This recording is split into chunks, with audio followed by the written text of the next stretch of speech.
Explain the joke, if you will. Let Bernie be Hillary. Well, understandably, Sanders is now, licking his wounds and celebrating his triumphs and trying to figure out what to do next. And he's getting a lot of criticism for not immediately jumping on the Hillary bandwagon and endorsing her.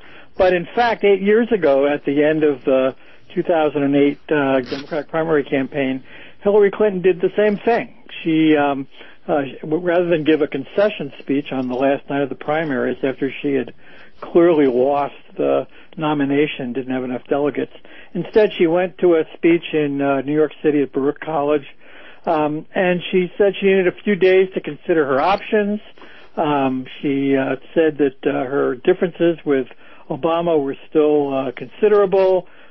She talked about all the supporters she had, and so forth, and it looked like she was just on an ego trip. And then, 2 days later, after that speech, she met with Obama, and then on June 7th, 2008, she conceded and endorsed him, and the rest is history. And, obviously, as part of the negotiation between her and Obama about when the endorsement would come and how enthusiastic and how much she'd campaign for him, there were some conversations about what she would get out of it, and I'm not saying that's where she became the the Secretary of State. There were people that thought she wanted to be the vice president.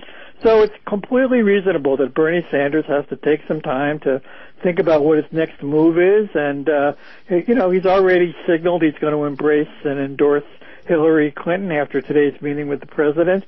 And the real question for him is, what does he get for the tens of millions of people that supported him in terms of the platform, in terms of getting rid of the current head of the Democratic National Committee, in terms of Hillary Clinton's priorities, in terms of when he speaks at the convention. Does he have a voice in any of the cabinet secretaries that she appoints when she becomes president? And what kind of movement he's going to build after the election to hold her accountable. And he's got to think through all that, and let's give him a few days before we start, raining on his parade.